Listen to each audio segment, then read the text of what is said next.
I want to welcome you to Dream Chasers Radio with me, your host, Yaya Diamond. What's up, people? It's a great day. Yes, I am so excited. We have such an amazing guest, actually, two amazing guests on the show today with me.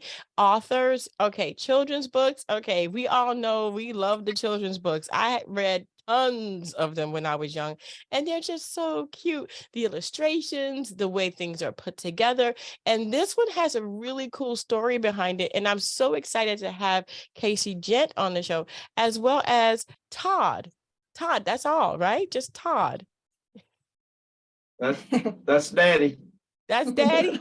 Todd Daddy's on the phone. Todd, your daddy's on it. That is so cool. Huh? Daughter-father team. Daughter-father team. Thank you guys so much for being on with me today. Thank you. We're excited to be here. I'm so excited to have you. Now, tell us about yourself, one and then the other. I guess ladies first. Okay. Well, I'm Casey, like you said, born in Texas, moved to Florida when I graduated after going to a semester of college in Mexico with a family. I went on to Florida, and then my brother followed me, and he had cystic fibrosis, double lung transplant when he was 13, so he could breathe better at the beach. He passed away in 2008, but he was a dog lover. We've all been dog lovers, and we got in with the Florida Dachshund Rescue. And so these books are about two rescue dogs that we had, one with 3 legs and one with a little low-riding dachshund, and just kind of their adventures. But a lot of it's based on our story about going to the beach and living there and how people are treated and whatnot. So it's pretty neat to do that, like with my brother in mind. Wow, that's so cool. And Todd. Here. Yeah. Yes. Tell us about yourself. I don't like to say I've grown up, but I did grow a lot of time here in Texas. And graduated high school in 1967. A lot of things are going on in the 60s, named Vietnam. And I went on and learned how to take x-rays at a University of Baylor Medical Center in Dallas. And it gave me 2 years of not worried about Vietnam. And then when I got out of there, the war we were about to get out of it and that. And so I went on about my merry world and started back to college. That's when I met her mom. And we've kind of always wanted to write kids' books. But I went on and did x-ray for a little bit. Then I ended up teaching and coaching for about 40 years. And then I retired back in 2019 from that, just ready to do something else. And the next thing you know, the world shut down. And so Casey and we got together, and I said, you know what, let's do some kids' books. We did some other things also, but that's what we did. And this is one of our first goes at it. And our publishing company did a great job with, like you mentioned earlier, the illustrations. And all this is the view from the dog's view. You'll never see, they're looking up, you might see the legs of the adults, but that's about it. And I wanted, we get kids in a lot of things early in their lives. If you don't have an All-American by the time he's 6 in some of these ball playing daddies, I guess I'll just go ahead and be just right at it. Let's let them grow a little bit. And so let's just put some books in their hand and let them feel good about themselves and let them feel good about who they are if they do have a situation, either, physically or want to accept people for the way they are, and then they'll accept you. And the way the world's going right now, we're just trying to battle it from the kids, get them involved in something like this early. And we try to make it interesting when a parent or whoever's reading them the book, that the story's pretty good for them also. well, they won't fall asleep before the young one. So that's and my reason I think I've always wanted to do kids books, because there's always going to be kids, and they're just timeless. And just get manners, how to treat people, and that's kind of my story on that, and I'm sticking to it. And she bought into that also, and we went the dog's route. And our other books have got other animals too, but this particular one is kind of our first one. How we got started. And she's very fluent in Spanish, and so she interpreted that for them, and they got that done in Spanish, and we hope to get to all the others that way also. Wow, that is so cool. I love the fact that you guys did this in 2019 when the world shut down. Everything went upside down when the world shut down. I'm not going to lie to you. It was like, so now what? I guess we can follow our dreams now. I guess we can do something different. How did that change you from 2019 till today? I'll take this one. It was, first of all, when we were in Florida at the time, and they closed the beaches down. I mean, it was spring break with nobody on the beach. I've never seen that. I've seen when there's just snowbirds there in the winter, but a spring break with no one on the beach was kind of eerie, but kind of awesome at the same time. So from then till now, there's been huge changes in our lives. I moved back from Florida to Texas. I was really sick at the time. I've been through the depression, the anxiety, problems with losing my brother, just grieving myself. Even though it's been since 2008, but getting together with my dad, and when you are trying to help other people, you kind of get away from the situation you're in, and see that's, other people have it bad too. It's not just you, and you can use your experience to help them, because that's kind of what the books are aiming at is, some of them have anxieties. There's a move, lots of changes, new owners who they call their best friends, not their master or owner or anything. And it's just anything they go through and the way they adapt. You can react quickly with anger, or you can kind of take a breath and respond to things with loving kindness, acceptance for others. Just getting along with people, you can always find a common bond. But I feel like these books will help others. If I've been through it, and I can help them to avoid some things I've been through, I think that would just be awesome to help. And I know people say it all the time, but like just one person to get some help after, what I went through, I wouldn't want that for anybody else. So these are like aimed to help kids and adults, like Dad said, because while they're reading it, they can learn to treat people with respect as well.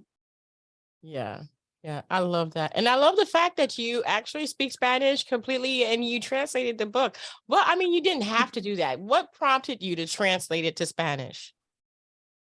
Well, here in Texas, we have a huge Spanish-speaking population, and even in Florida, I worked with a lot of people that spoke Spanish. They have a lot of kids that just they can also learn as well how to get along with people. They're coming over from the border sometimes, and we're Americans and Mexicans say they got to get along together, even though they have so many differences. If they're going to work together, live amongst each other, and learn each other's cultures.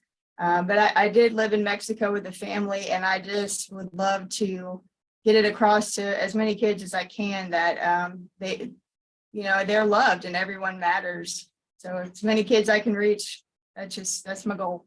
I love that. We need to reach children, not like ethnicities or colors or languages. We need to reach children and teach them that we are all on this planet together, and that we do need to love one another, and that we could, it's not impossible. And it starts with us, the adults. And I love that. I love what you're doing, how you're bringing out all that together, and how you're just, you're bringing that with the dogs in the story. So you were telling me that one of the dogs has 3 legs? Yes, that's Buddy. My dog, he's a Beagle Basset. He lived to be 18. Oh, wow. And he was a victim of a hit and run. And in the book, he'll have people tell him like, well, you're missing a leg. And he's like, thanks for letting me know that. But I've got 3 others that work just fine. And I mean, that dog adapted. He didn't get sad or depressed.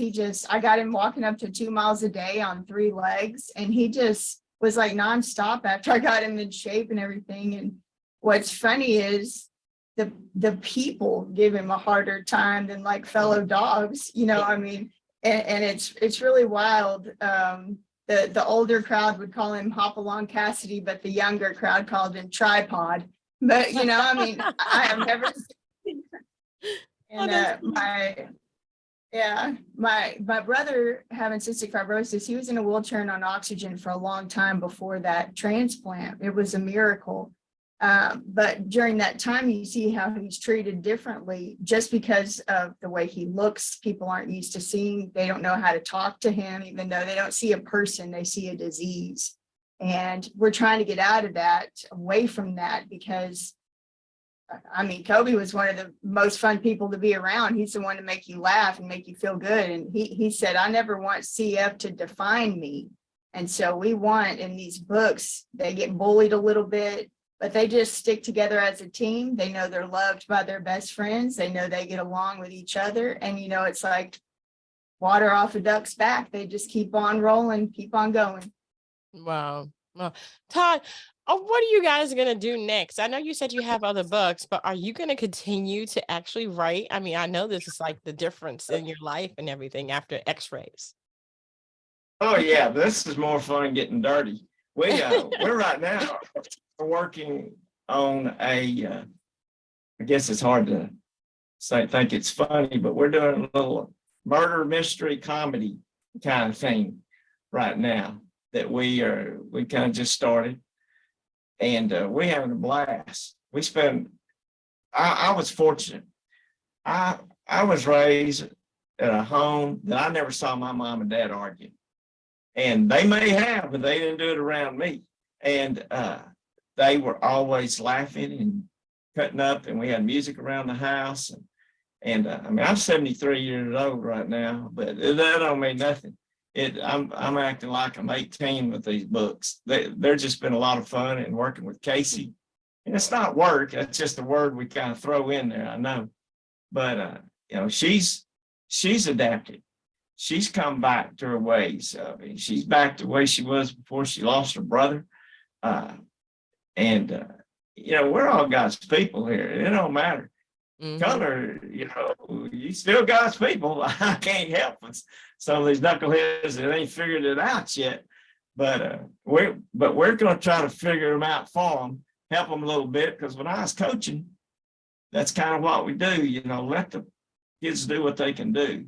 You can overcoach, but you can also undercoach. Mm-hmm. And I just feel like these books can teach a whole lot more than somebody just telling them, just read. This is the drop everything and read month, and mm-hmm. It's just, it's been great. Awesome. I'll tell you, we do a lot of laughing. Yeah. Awesome. I mean, find something you can laugh about. You're going to be chasing those dreams, and every once in a while you're going to fall in a hole. Well, you still got to get out of the hole and just keep going. The dream's not coming to you. You got to go after it. You got to mm-hmm. be aggressive. And I feel like these books are aggressive enough for young, I don't care how old you are. You can learn something from these books. 2 dogs can tell you a lot. Yeah. Yeah, I agree. I want to thank you both for being on the show, Todd and Casey. Thank you guys so much. Casey, I have one question for you. What is it like working with your dad? Everybody probably wants to know. He's crazier than he is on camera. It's funny when it's just the 2 of us. I mean, we do this little podcast every day. I call it a Toddcast. And we start off with music.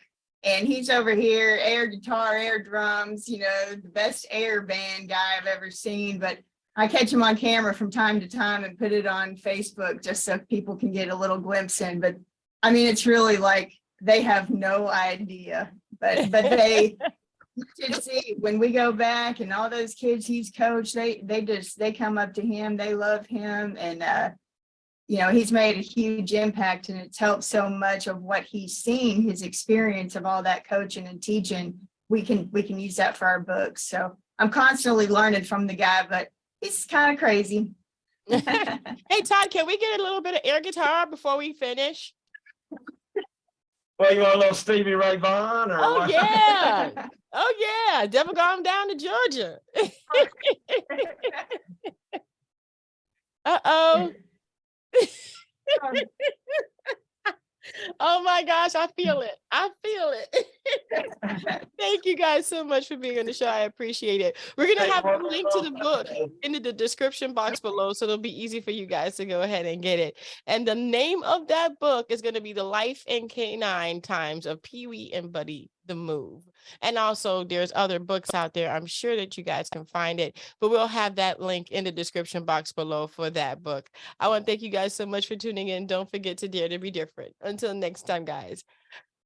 Air guitar on. Yes. Thank you so much for stopping by. Don't forget to like, comment, and subscribe to this channel. Hit that notification bell so you'll be notified the next time that I upload. And don't forget to dare to be different. Until next time, guys. I dare to be different. I dare to be different. I dare to be